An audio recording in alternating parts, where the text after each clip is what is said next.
Hello friends, কেমন আছো তোমরা সবাই? আশা করি তোমরা সবাই খুব ভালো আছো আর আমিও খুব ভালো আছি। তো এই যে সকালবেলায় উঠেছি তো আমি 1 ঘন্টা আগে, কারণ উঠে আমার গরম জল খাওয়া, ওষুধ খাওয়া, মেয়ের ভাত করা, যেগুলো ওর ওঠার আগের কাজ সেগুলো গুছিয়ে টুছিয়ে মেয়েকে এখন ঘুম থেকে তুলতে এসেছি। কারণ হচ্ছে ওকে একটু আদর করে ওঠাতে হবে। যেমন তেমন করে ওঠালে মহারানী কাঁদতে কাঁদতে গিয়ে আবার বিছানায় শুয়ে পড়বেন আর বলবেন আমাকে আদর করে ওঠাও। তো এই ওঠানোর টাইমটা ঘুম থেকে ওকে আদর করেই তুলতে হবে, তুমি যেমন মুডেই থাকো। তো এদিকে ওকে তো রেডি করিয়ে বসিয়ে রেখে এসেছি, আর এখানে ওর ভাত নিয়ে নিয়েছি আর ঘি।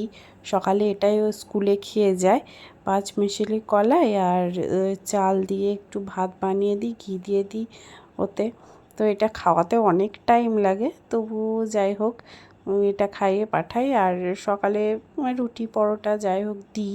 আজকে ফল আছে, ওই জন্য আজকে ফল দিয়ে দেব, কারণ সময় তো পায় না ফল খাওয়ার স্কুল থাকলে। তো সেই জন্য সকালে ভাত খাইয়ে দিই আর এইভাবে ফল কেটে ভরে দিই। ও এটা খুব ভালোবাসে। তো আজকে কমলালেবু, পেয়ারা, আঙুর আর শশা এগুলো দিয়ে দিয়েছি। তো মোটামুটি খেয়ে নেয় স্কুলে, কারণ বাড়ি এসে আবার চান টান করতেই 1টা বেজে যায়। তারপরে তো আবার খাওয়া দাওয়ার তাড়া থাকে। তো সেই জন্য আর ফলটা খাওয়া হয় না, বিকালে আর হয় না। ঘুম থেকে ওঠে আবার আমার সাথে একটু যোগা ক্লাসে যায় বা ওর নাচের ক্লাসে যেখানেই থাকুক, যেটাই থাকুক সেখানে যায়। তো তারপর আর হয় না। তোকে স্কুলে দিয়ে চলে এসেছি।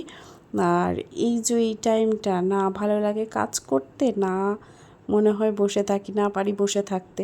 এমন একটা মিডিলের টাইম, খুব ক্লান্তি লাগে, কিন্তু কাজও অনেক পড়ে আছে।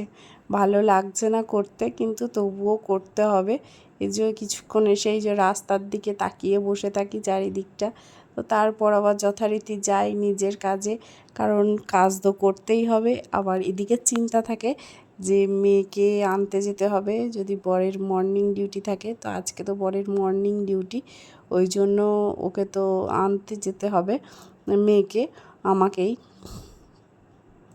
আর এদিকে রান্না বান্নাও আছে, ঘরের কাজও আছে। রাত্রে কিছু জামা কাপড় ভিজিয়ে রেখেছিলাম, তো ওগুলো কাচাকুচি করে নিলাম। বেশি দেরি করলে আবার শোকাতে দেরি হবে, কারণ আবার এই যে স্নান করব, তারপরে জামা কাপড়গুলো মেলবো। ছাদে এখন আর যাচ্ছি না, কারণ এখন রোদের জোর প্রচণ্ড হয়ে গেছে। ছাদে যেতে বা ওই মেলে আসতেই প্রচণ্ড বিরক্ত লাগে, রোদে দাঁড়িয়ে দাঁড়িয়ে জামা কাপড় মেলতে বা তুলতে। আর শীতকালে উপায় ছিল না বলে তখন জোর জবরদস্তি যেতে হতো, যে জামা কাপড় শুকাবে না। এখন যেহেতু এখানেই শুকিয়ে যায়, ওই জন্য আর মন হয় না যে ছাদে যাই। এখানেই সব বারান্দাতেই আমার সকাল থেকে অনেক জামা কাপড় শুকিয়ে যায়। আর এখনও তো তরকারি কিচ্ছু কাটাকুটি হয়নি, কখন যে কি করব জানি না। এই এসে টাইমটা ফাঁকি দিয়ে দিই, তারপর কাজের এত তাড়াহুড়ো লেগে যায় না, মানে আর ঠিক করতে পারি না যে কখন কি করব। তো যাই হোক, সব কিছু তাড়াতাড়ি করতে হবে। অন্যান্য দিন রাতে তরকারিও কেটে রাখি, আজকে আবার সেটাও করে রাখিনি। তো মানে অনেকটাই চাপ ওই জন্য। তো এদিকে ডালটা বসিয়ে দিলাম, ভেজ ডাল, আর এদিকে ভাতটা বসাবো। চালটা ধুয়ে নিচ্ছি। রাত্রে আছে আজকে বিয়ের বাড়ি, তো সেই জন্য বেশি কিছু রান্না করব না, হালকা রান্না বর বলেছে, সব কিছু কম কম করবে আর হালকা রান্না করবে। কারণ এর মধ্যে আবার মেয়ের এক্সামও চলছে, আজকেই এক্সাম শুরু হয়েছে। মানে ওর শরীর খারাপ হয়ে গেলে বা আমার শরীর খারাপ হয়ে গেলে মানে মুশকিলে পড়ে যাব। তো সেই জন্য সব দিকটা বুঝে করতে হবে। আর এই যে ভাত ডাল দুটোই বসানো হয়ে গেল, তো হোক, আমি এদিকে গিয়ে সবজিপাতিগুলো কাটি। আর এদিকে তো মানে চিন্তা ভাবনা এখনও করিনি কি রান্না করব, তো দেখা যাক।